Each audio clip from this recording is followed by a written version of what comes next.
Welcome to the Stormsurf video surf forecast for the week starting Sunday, February 14th. Looking at significant wave heights for the North Pacific Ocean, we see a calming pattern. Seas associated with what was a gale that tracked from Japan to the dateline are dissipating now, and swell is poised to work its way into Hawaii and eventually the U.S. West Coast. Otherwise, a rather placid pattern is setting up. First up, we'll take a look at jet stream level winds. These winds, up about 30,000 feet, help support the formation of storms. When those storms do form, help direct their track. Everything proceeds from the jet stream. Currently, we have a non-favorable pattern right here. That is, the jet stream is consolidated coming off of Japan, but it splits, with the northern branch almost going up to the Aleutian Islands, the southern branch tracking south to about 25 north, and it doesn't come back together till it gets to a point almost north of Hawaii. In this split, typically, you have high pressure, and high pressure certainly does not support storm formation. We do have a bit of a dip, though, and this is what we're looking for, a trough. That is a dip in the jet, helps support counterclockwise circulation, sort of an eddy, if you will, aloft and down at the surface. That's the hallmark of low pressure. Low pressure, of course, generates wind. Wind generates raw seas. Raw seas, when they propagate away from the fetch area, create swell, and swell, of course, makes surf when it impacts your beach. So, currently we have just one little trough, consolidated bit of jet here, but the reality is the strongest winds here at 160 knots are flowing north, and you really want the strongest winds here on the west side flowing down into the trough. That's what kicks up the good counterclockwise circulation, and that's not happening. And what we do have is a jet pushing in here up into Washington, so and a little bit of a split here, so that's supporting high pressure also off the U.S. West Coast. Let's put this into motion. What we have here is the split part in the jet starts working its way over the dateline on Monday, and a more robust consolidated jet starts building off of Japan, which leads us to believe that this split is just a temporary sort of situation, and actually probably the last remnants of the inactive phase of the MJO, which is also fading out here south of Hawaii as we speak. So it's really a small price to pay for what we believe is going to be a more active storm pattern in the weeks ahead. Anyway, we get into the Wednesday time frame. Notice there is this trough developing here off the U.S. West Coast, and stronger consolidated jet here continues pushing off Japan with winds to 190 knots. The trough actually moves into California on early Thursday. Not so much a swell producer, though there is supposed to be some seas associated with it, but really perhaps more a weather producer and getting rain into at least North and Central California and snow for the Sierra, with winter finally starting to reappear after about 2.5 weeks here of rather pleasant weather. Anyway, and now notice what happens as we get into Friday. The jet starts falling south, and we return to our classic El Nino sort of pattern, with the split in the jet making it to about halfway, actually even more than that, almost 600 miles off for San Francisco by early Saturday, and a nice broad trough setting up here in the western Gulf of Alaska, being fed by, about 150, 160 knot winds. We get into Sunday, winds build here over the West Pacific, a nice ridge there falling into this great Gulf of Alaska trough into Sunday, and it just sort of holds there. So the suspicion is some sort of gale or storm activity will develop here in the Gulf of Alaska long term. Next, let's take a look down at the surface, and as expected, we see high pressure here, situated right underneath where the split in the jet stream is, and another high pressure system at 1032 millibars here off the U.S. West Coast, also associated under a split in the jet. This high pressure is generating north winds along the California coast and making for a rather not great surfing conditions, certainly for Central and North California. Anyway, put this into motion. A little primer low tries to get organized off of Japan, but it doesn't have jet stream support. But remember, there was a little trough here in the Gulf of Alaska that we saw here forecast late Monday. It develops as expected. Nothing big, 35 knot winds, pushing towards the U.S. West Coast. Good for probably sea production, certainly 13-second period swell, but what the expectation is, it's going to be more of a weather producer. And then as we get into the Thursday time frame, that system moves onshore, secondary fetch behind it, but new fetch starts developing here towards the northern dateline region. Now, previous runs of the model had the winds stronger. It's still very early in the picture. We expect that, if anything, this might be undercalling a little bit at this time. Anyway, broad area, 30, 35 knot winds, a little patch of 45 knot winds there.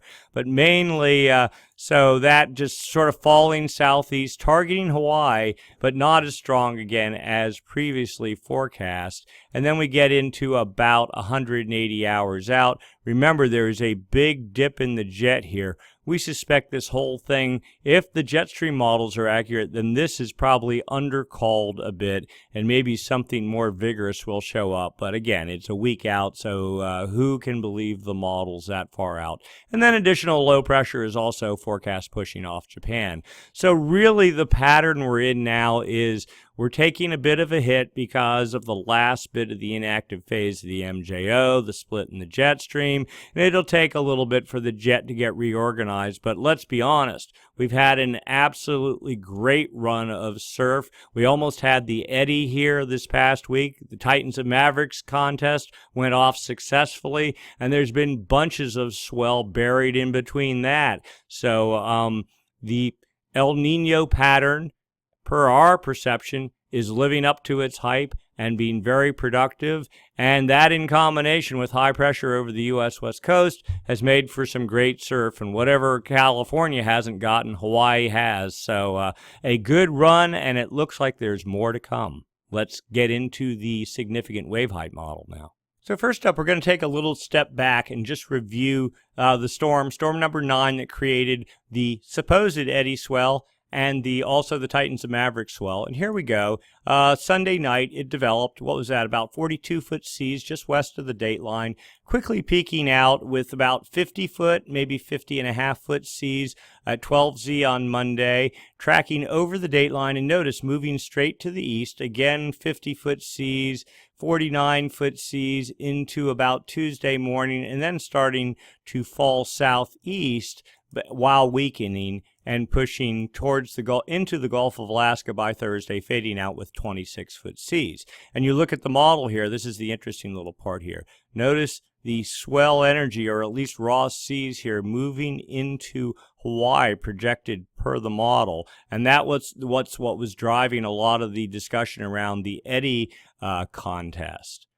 But if you overlay the wave model on the great circle paths here, and see, these are the paths going into the north shore of Oahu. That is about the 319-degree track. We'll just do like this, and look at the arrows here, and you can see most of the energy is going perpendicular to the great circle paths into Hawaii. Now, you get spreading off of this about 30 degrees either direction, and you maintain a fair amount of size. But really, when this storm was peaking, it was pretty much cutting across the great circle paths.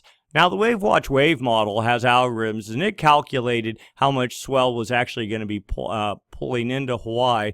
But what we've found, we saw this on one other swell too, is that it tends to overestimate the directional spreading of the swell. And that's exactly what happened, especially on the longer period, early morning part of the swell that was supposed to support the eddy, and it didn't really arrive until later afternoon, and then not quite as big as expected. And it held well the following day, especially for Jaws, and I think everyone's seen the pictures. But the reality is, it's the directional issue and how much stock do you want to put in the model. There's a lot of really deep, complicated math going into trying to figure this out.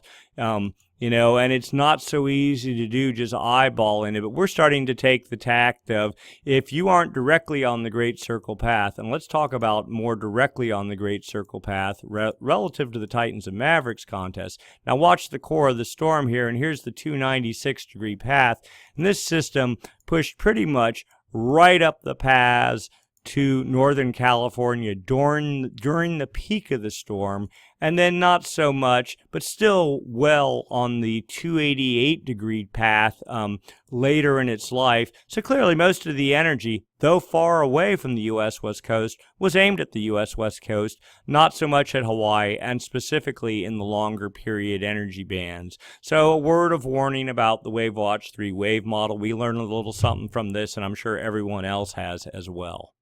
Now here we go, current time, and again, leftover seas from a gale that made it, and it barely had 30-foot seas tracking off Japan towards the dateline the past few days, and that swell is now starting to work its way into Hawaii, and yes, it was aimed reasonably well at the islands. So now we get into the Tuesday time frame. Notice a gale up here. Actually, yeah, a little mini gale. Again, mainly targeting Vancouver Island, so we'll let that one slide. This one here, targeting the U.S. West Coast, 22-foot seas, maybe a little bit more, 24-foot. But the reality is about when the swell hits, weather associated with this storm is supposed to be hitting the U.S. West Coast too. Maybe Southern California will be a little bit more protected, but what we're seeing on the early runs of the models is still even south winds into Southern California as the storm arrives. The good news is a good amount of precipitation is forecast. All the Sierra is supposed to get good snow, so if you aren't surfing, you might as well be boarding or skiing and getting something out of it. And then we get into Friday. Now this next system. Notice there's supposed to be a big trough carving out here in the jet stream. It organizes on the northern dateline region. Previous runs of the models had 46-foot seas right in about this time frame. This current run, the 12Z run, only 30-foot seas. So we'll see what happens. Again, we suspect this is undercalling it a little bit, but we could be wrong on that too. And then the system diving well aimed directly, and you can remember the Great Circle paths into Hawaii, pushing directly down the Great Circle paths to Hawaii. The issue on this one is it gets incredibly close, like, what is that, about 300 nautical miles. You have 26, 27-foot seas. The expectation is there's probably going to be some weather associated with this too relative to Hawaii. But surf-wise, things looking to start waking up, let's say, towards the end of this work week, and then we should be in business probably for the week following that. Let's go look at the long-term projections now. And with that, of course, we mean El Nino, the epic, if you want to call it that, 2015-2016 El Nino. The reality is we've looked at a bunch of data. It is not a super El Nino. It is not likely to become a super El Nino. It is a strong El Nino, though it is in some capacities listed as the second strongest El Nino by monthly sea surface temperature data. But the multivariable ENSO index suggests probably a third place finish behind the 82, 83 El Nino and the 97, 98 El Nino. And to us, that seems to make a fair amount of sense. We'll get into that in a minute. And of course, from a rainfall perspective relative to California, we're only in the normal classification, basically, for Central California and far less than that for Southern California.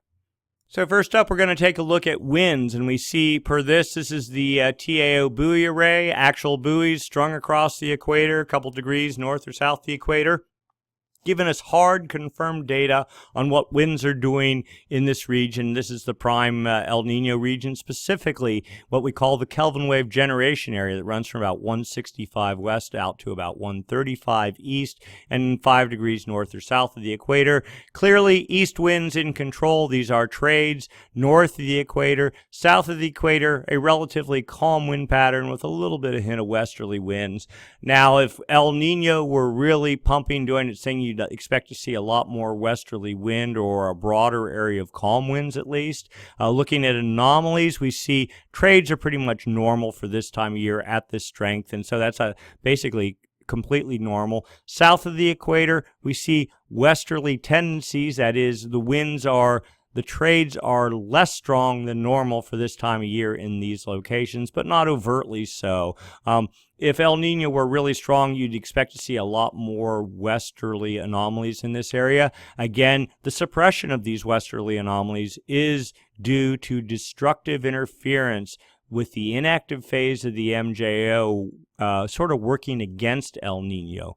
The good news is the active phase of the MJO is just outside the back door here, about ready to work its way in. The assumption is when it works its way in here, let's say 2 weeks out, westerly anomalies should really start ramping up. Now, we're not expecting a Kelvin wave to be generated by this, though it's possible some whatever residual warmer than normal water is sitting here. But notice these are water temperature anomalies here, and there isn't a whole lot of normal than water sitting in this area where the westerly anomalies are expected to result, which means not another Kelvin wave will result.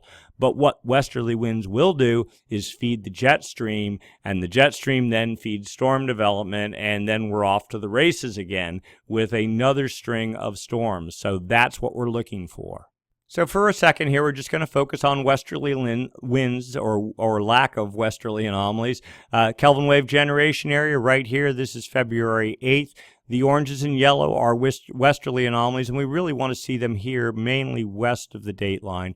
We're just scrolling down here, and you don't see that. If anything, you see easterly anomalies. This is up at 850 millibars, about 4,400 feet up, which is a good proxy for what's going on down at the surface. So over the past 5 days, we're not seeing any significant westerly anomalies in this area.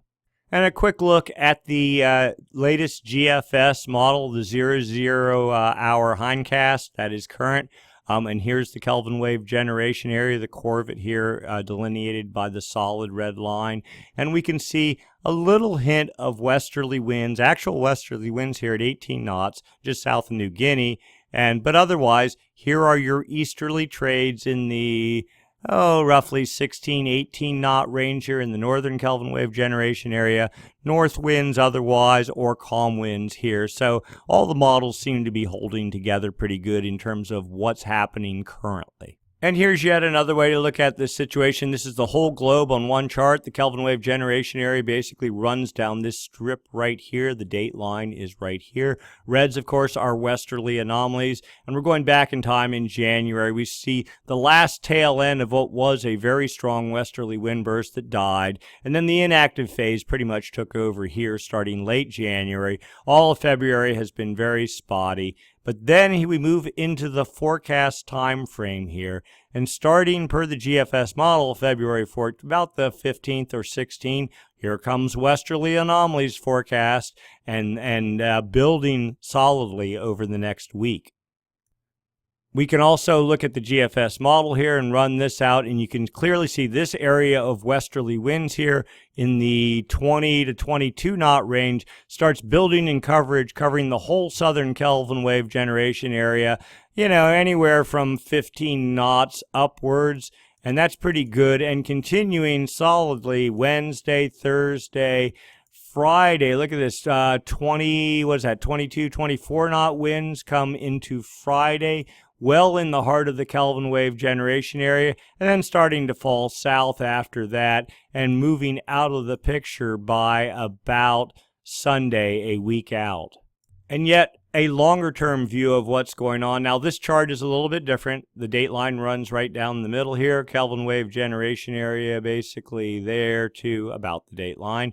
There was a pulse of a westerly wind burst back in October, another much stronger westerly wind burst we talked about in late December, early January. And here's the forecast. Another westerly wind burst is suggested in the March 10th time frame. That's almost a month away. Not really believable. But what we really like about this model is you can overlay the MJO. The solid red lines are the active phase of the MJO. And of course, you can see each westerly wind burst is associated with the active phase of the MJO. The dotted lines are the inactive phase of the MJO, and the bulk of that, as you can see, is pretty much moving out of the picture off to the east. I'd say we have about another week before the active phase of the MJO starts making some influence in the West Pacific, and then we don't even have until the March 10th time frame until it really gets into its core. So we have a good ramp up of the better part of 3 weeks or so, maybe more, and then 2 weeks after that before it fades out, probably about, let's say, March 25th or so. And so in this area, one would expect to be what we call the sweet spot for storm production, massive support for the jet stream, and then, of course, a lot of storms. But this also might create a lot of weather relative to California. It's hard to say at this point in time, but what you see right now, weather-wise, is likely not what's going to be happening 2 to 3 weeks from now, as the active phase of the MJO really sets up on the dateline and then starts working its way east. Much more, and here you go, California right here at about 122. That's when the weather should start coast side. So make your plans accordingly. And yet some other models here, outgoing long-wave radiation forecast. This depicts it in a way that's probably a little bit easier to see, puts it on a chart. You can see the blues are the active phase of the MJO. That is, you beam outgoing long-wave radiation is like how much sunlight reflection do you get off the surface of the ocean. The blues mean less sunlight reflection here, meaning more clouds, meaning the active phase of the MJO. The oranges and yellows suggest more sunlight reflection, which roughly equates to high pressure, which means clear skies. So this is the inactive phase of the MJO. This is the active phase of the MJO. And you can clearly see that it is working this per the statistic model, working its way slowly to the west, but maybe losing a little bit of steam while it does that. And this is over a 2-week period. The dynamic model is much more robust and suggests that the active phase is to remain strong as it works to the dateline 2 weeks out. But also notice, again, the inactive phase starts setting up behind that. So in short, at least the next 2 weeks are looking good, and the suspicion is it's probably another 2 weeks or more after that. The MJO tends to run in roughly 4-week cycles, sometimes more, sometimes less. That is 4 weeks on, 4 weeks off. And yet one other style of chart and different models, this looking, you're looking down on the North Pole roughly here. And so you go from the maritime continent, Indonesia, around the globe to the West Pacific, over the U.S. into the Western Hemisphere and Africa, and then back to the Indian Ocean. And the MJO travels in that path. And you can see here the path in January, 14th of January, 26th of January, and then you get into February. Here we are the 13th, and here's the forecast. And the stronger the line is away from the center, or the further away from the center it is, the stronger the active phase of the MJO is. So here's the active phase, just exiting the maritime continent, working its way into the West Pacific, let's say about 5 days out, and strengthening some, and then sort of hanging over in this area in the Eastern Pacific for the next 2 weeks. This other model, the GEFS, which is roughly the ensemble GFS model, suggests much the same thing, but the MJO is to strengthen rather than sort of weaken, and hang back a little and spend more time in the Western Pacific. Reality is probably somewhere between the two, but all this clearly suggests is that a much more active pattern is coming. We don't see anything that suggests an inactive pattern is coming. So the next 3 to 4 weeks, our guess, are going to be the last big hurrah for weather and storms for this winter. So we've talked about this before, west winds, and all this talk about the active phase of the MJO, westerly anomalies in the Kelvin wave generation area. Take warm water that is normally pulled up in the West Pacific, pushes it off to the east. Prolonged bouts of Kelvin waves and westerly winds take the whole warm pool and start moving this direction. Clearly we see that there should be colder than normal or cooler waters here, warmer waters here in the West Pacific. Instead, we see much warm water in the Central Pacific trying to work its way east to about, 122 is the 28-degree isotherm line, and 29 degrees working well past Hawaii. So subsurface-wise, good warm temperatures in play, but it is the differences from normal anomalies that really tell the picture here. Normally, you have warmer than normal water here, cooler than normal water here. That pattern is totally flip-flop now, reversed. That is classic El Nino sort of setup. Since we are into February, we are probably past the peak of El Nino from a subsurface perspective, and in the reality, this is the last Kelvin wave. Kelvin wave number 5, generated by a westerly wind burst that occurred, that westerly wind burst in early January. It took whatever last little bit of warm water was sitting here, pushed it to the east, and this is that pocket, the subsurface warm reservoir just west of the Galapagos Islands. At some point, this will start gurgling up to the surface, helping to replenish the warm pool on the ocean surface. It'll get caught by trades, pushing off to the west, south of Hawaii, into the Nino 3.4 region, the main area for measuring the strength of El Nino. But anyway, this Kelvin wave here, Kelvin wave number 5, it's actually losing a little bit of punch. It had up to 6-degree anomalies a couple of weeks ago. It's fading some, not to be expected. Also note this cool pool here. This is, one would say, maybe the coming upwelling phase of the Kelvin wave cycle. No, this is way too large for that. This is the pending likely La Nina bounce back from El Nino. At some point, this cool water is going to do sort of what a Kelvin wave does, work its way across here, and then take its rightful place in the East Pacific and start the move to moving the atmosphere back to a more normal configuration. I mean, El Nino is really a response to the atmosphere's response to too much heat buildup in the ocean, and it's a normal cycle. I mean, every 7 years you get some sort of El Nino, and it seems like about every 20 years you get a much stronger than normal one, so about every third El Nino. But you get these imbalances of heat, just like that's what hurricanes are. It's a way to vent off excess energy in the oceans, and hurricanes funnel that energy high up into the atmosphere and try to dissipate it, and for that matter, thunderstorms too. So this is just like a macro version of that sort of cycle in a very gross sense.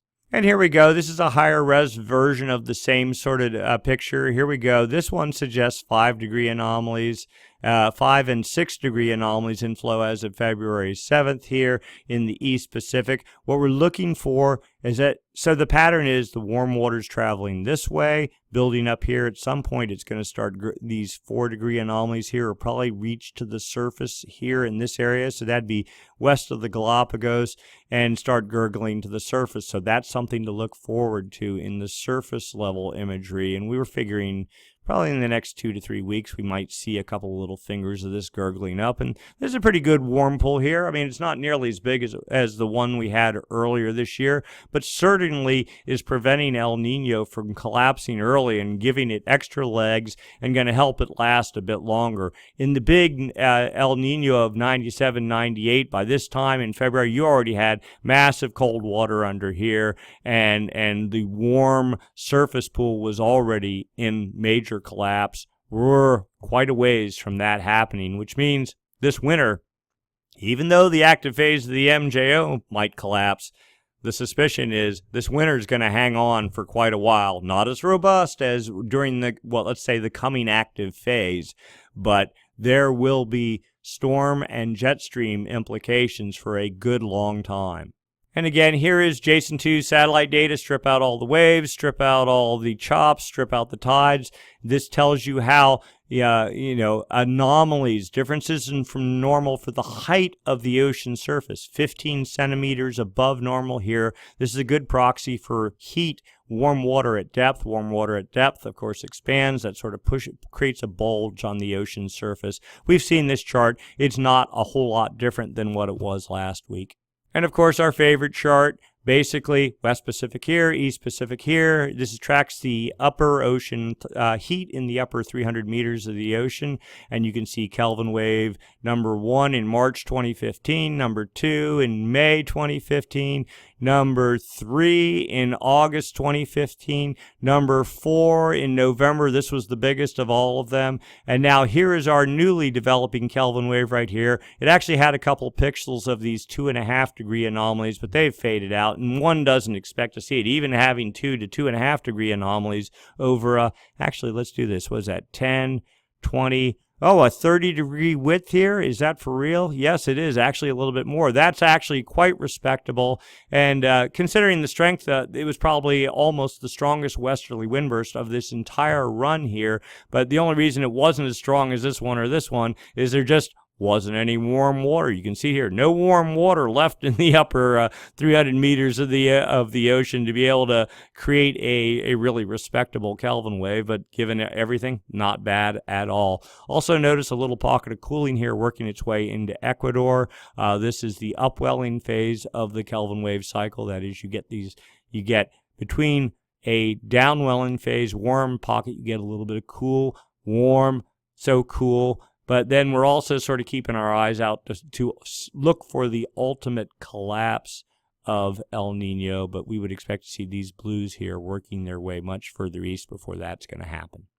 So we've talked about westerly winds creating Kelvin waves. We've talked about the subsurface warm pool under the ocean surface and that pocket of warm water that's down here just getting ready in the next couple of weeks to erupt somewhere in this area is our guess. Now this warm water here, this is sea surface temperature anomalies. Difference isn't normal for this time of year. We see a good pocket of warm anomalies here in the 2 to 3 degree above normal range. Now notice it is a bit displaced, and this is the hallmark of this El Nino. Normally you'd see all this warmth like crammed up here along Ecuador and Peru. That's not the case. Now, don't confuse this with the Modoki El Nino, which would all be out here. And this is not even what I'd call a hybrid. It is still a classic El Nino, but somewhat westward displaced.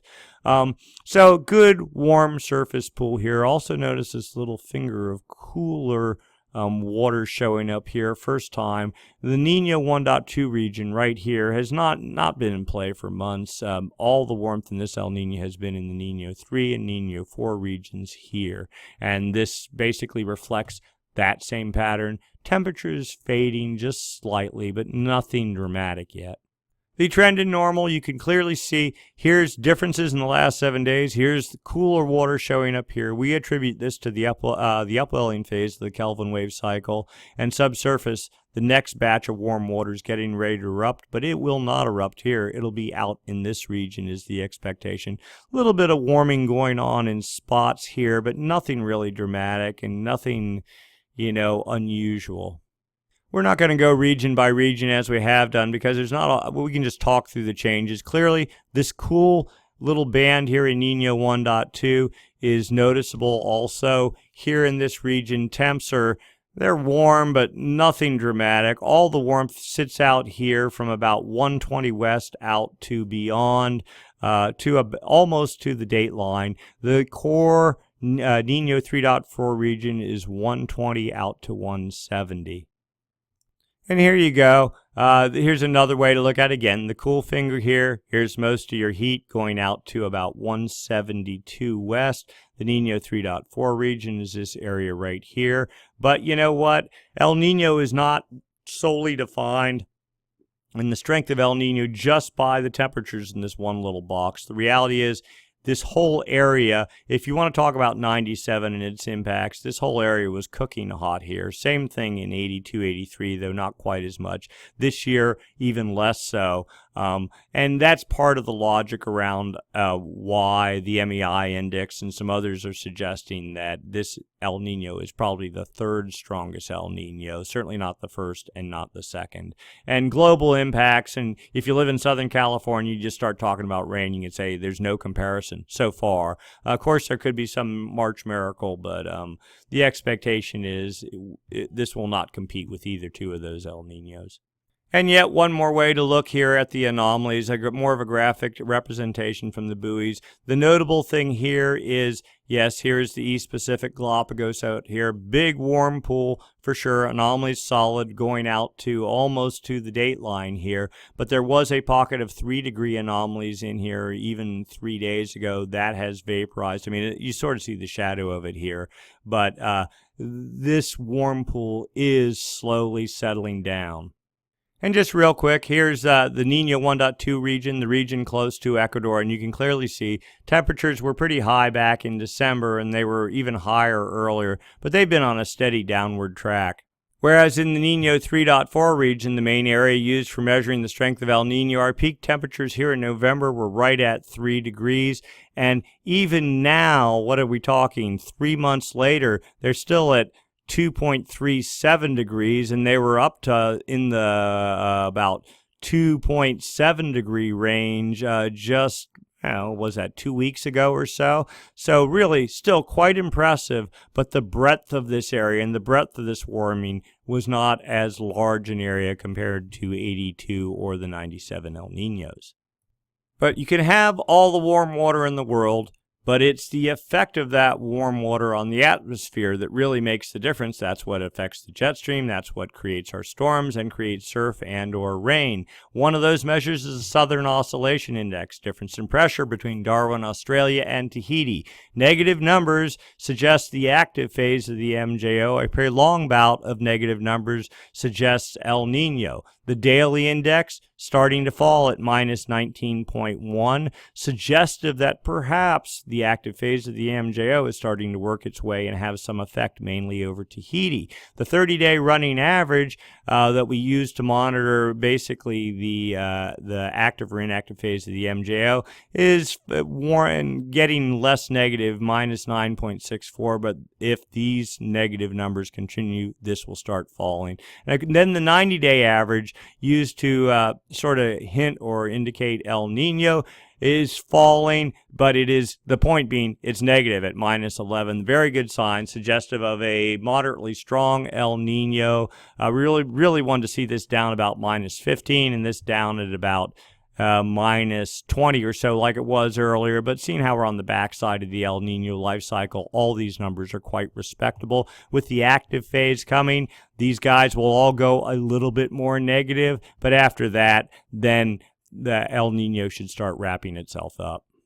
One other measure of El Nino, the ESPI index, so it's basically the same thing as the Southern Oscillation Index, only measuring precipitation in these two areas, north of Darwin and over a broader area where one would expect the Niño 3.4 region, where you'd expect lots of precipitation. Positive number, the current value, plus 1.21, suggests that, as one would expect, we have less precipitation north of Australia, more precipitation here right above where the warm water or the warm anomalies are. This was up to about 1.4 or so a couple of weeks ago, and it was higher than that earlier in the year. Really, at this time in the year, to have this sort of value is actually reasonably impressive and suggestive of the strength of our El Nino. And real quick here again, we did this last week, but this is the way the multivariable ENSO index, way to compare different El Ninos. It's not just based on the Southern Oscillation Index or the ESPI, but it's a whole host of values. You can argue with the numbers if you want. This is a pretty good conservative measure, though, a holistic view, too, not just looking at one individual factor, but the total breadth of the El Nino and its impact. Clearly, the 97-98 El Nino peaked up at 3 standard deviations above normal. The 82-83 squeaked in there, too, at 3 standard deviations above normal, too. This year's El Nino has not gotten above about 2.5 roughly, and that was earlier in the year, and then it sort of muddled along. Now, putting things in perspective, it's still the third strongest El Nino since 1950, so it's a very strong El Nino nonetheless, but there was a lot of anxiety, a lot of hand-wringing going on in the fall time frame about how strong this El Nino would get, especially when we got up into this range here. We go, are we going to make it to 3 or not? Well, clearly we're not there. We think the bulk of that is attributed to the fact that this El Nino was a bit westward displaced. It didn't have quite the same atmospheric impact, and as a result, you end up with this third place finisher, which is not bad. Just if you're parsing numbers for comparison's sake, this is where we're at. So to wrap it up here, basically we're in a sort of the transition phase between the inactive phase and the active phase. Local rain for California and snow for the mountains forecast. Some swell working its way into Hawaii, and also that'll be bound for the U.S. West Coast. Another storm forecast, but the main message here is that the pattern is expected to change significantly with a much more robust storm pattern in the coming weeks. Making for larger surf, also possibly making for weather, and So take the downtime, recover from what has been a tremendous run of surf of late, recharge a little bit, get your house in order because the next bout is coming. And if it isn't surf, well, then it'll be snow, and go to the mountains and make use of that accordingly. Have a great Valentine's Day. We'll do this again next week, same time, same channel. Thank you.